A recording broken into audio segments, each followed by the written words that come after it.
Hello दोस्तों, welcome back to our YouTube channel Infonix. दोस्तों, आज के इस वीडियो में अपन बात करने वाले हैं Madhya Pradesh MBBS dental colleges के जो काउंसलिंग होने वाला है उसके बारे में। डॉक्यूमेंट्स का क्या क्या रहने वाला है, यानी कि क्या क्या डॉक्यूमेंट्स आपको लगेंगे काउंसलिंग में, वो मैं इस वीडियो में आपको बताऊँगा। उससे पहले अगर आप चैनल पर नए हो तो प्लीज़ चैनल को सब्सक्राइब ज़रूर करें। तो देखिए, मैंने लास्ट वीडियो में बताया था कि 12 तारीख से आप लोगों का रजिस्ट्रेशन स्टार्ट हो रहा है। ठीक है दोस्तों, एंड आपको क्या क्या डॉक्यूमेंट्स आपके पास रखना है मैं आपको इस वीडियो में बताता हूँ।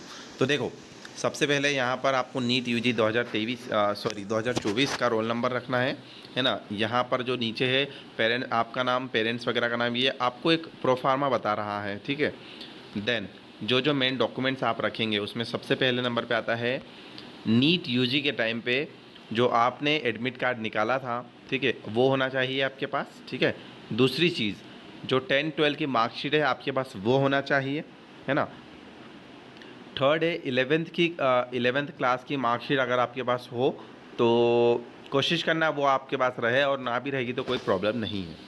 नेक्स्ट आता है आयु प्रमाण पत्र के लिए हाई स्कूल अथवा यानी कि ये जो फोर्थ नंबर पे वो है एज सर्टिफिकेट। तो एज सर्टिफिकेट इसका मतलब ये है कि आपके पास जो 10-12 की मार्कशीट है ना वो आपके पास होना चाहिए। ठीक है, नेक्स्ट आता है आपका एक फ़ोटो, एक ऐसी आईडी जिसमें आपकी फ़ोटो हो, चाहे वो आधार कार्ड हो सकता है, पैन कार्ड हो सकता है, ड्राइविंग लाइसेंस या पासपोर्ट साइज़ है ना, पासपोर्ट हो, ये कुछ भी हो सकता है, चलेगा, है ना। इनके फ़ोटोकॉपीज़ आपके पास होना चाहिए, ओरिजिनल्स भी हो। नेक्स्ट होता है, अगर आप मध्य प्रदेश के मूल निवासी, यानी कि अगर आपका डोमिसाइल एमपी का है तो आपके पास एमपी डोमिसाइल का सर्टिफिकेट होना चाहिए, यानी कि निवासी प्रमाण पत्र भी होना चाहिए। ठीक है, अगर ठीक है, अभ्यर्थी के वयस्क न होने की दशा में उसके माता पिता के मूल निवासी प्रमाण पत्र में नाम अंकित हो।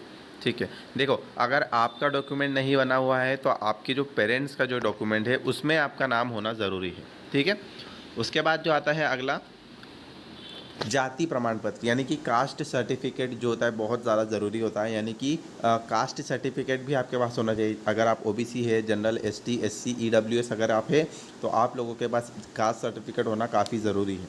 अगर नहीं है, आज ही आपने पास के सेंटर पर जाएं और वहाँ पर आपका ये जाति प्रमाण पत्र बनवाएं, 3 से 4 दिनों में बन जाता है। ठीक है, अगला आता है ईडब्ल्यूएस सर्टिफिकेट।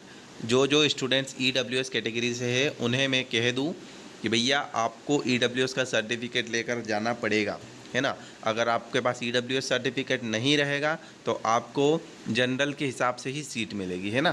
तो आप लोग जो है प्रिपेयर रहें ईडब्ल्यूएस सर्टिफिकेट के साथ। ठीक है, अगली चीज़, अभी जो करेंट ईयर है उसमें आपको ये जो चीज़ें हैं ना ये काउंसलिंग के बाद में भी आपको यूज़ होगी, यानी कि जब डॉक्यूमेंट वेरिफिकेशन के लिए जाएंगे आप तब भी आपको काफ़ी ज़्यादा ज़रूरी होगी। ठीक है, अगली चीज़ है आपकी, ये जो है आपका जो डिसेबल पर्सनस है, ठीक है, जो डिसेबिलिटी कोई भी टाइप की अगर आपको है तो आपको एक सर्टिफिकेट बनवाना पड़ेगा, है ना। एमसीआई या एनएमसी के अनुसार जो भी आपके जो एक सर्टिफिकेट बनता है आपके पास वो होना चाहिए, है ना। एंड ये जो चीज़ें हैं ये जो फ्यूचर फ्रीडम फाइटर्स एंड जो ये जो अपने स्वतंत्रता संग्राम सेनानी हैं इन लोगों के बारे में है। एंड 13 नंबर पे आता है कि जो स्टूडेंट्स गवर्नमेंट स्कूल से पढ़े हुए हैं, है ना, आप लोगों को आपके डिस्ट्रिक्ट में जो एजुकेशन ऑफिसर है वहाँ पर आपका सर्टिफिकेट बनवाना पड़ेगा, है ना, अगर आप गवर्नमेंट स्कूल से है तो। एंड अगला आता है, अगर आप एमपी से नहीं हैं, है ना, अगर आप इंडिया के ही नहीं हैं तो आपको एक प्रोफार्मा नंबर 4, 5, 6 के अकॉर्डिंग आपको एक ओथ सर्टिफिकेट बनवाना पड़ेगा। ओके, एंड नेक्स्ट है सीट लिविंग बॉन्ड या ग्रामीण सेवा बंद। नेक्स्ट चीज़ है दोस्तों सीट लिविंग बॉन्ड, है ना।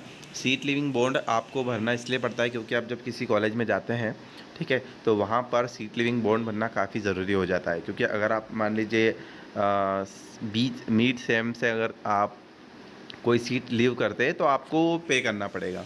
ठीक है, तो ये थी डॉक्यूमेंट्स की लिस्ट जो मध्य प्रदेश की काउंसलिंग में लगने वाली है ना। तो आप सभी लोग डॉक्यूमेंट्स की लिस्ट के साथ रेडी रहें, है ना। आपका आधार कार्ड, आपका पैन कार्ड, आपका caste certificate, domicile certificate, income certificate, ये सारी चीज़ें आपकी रेडी रहे।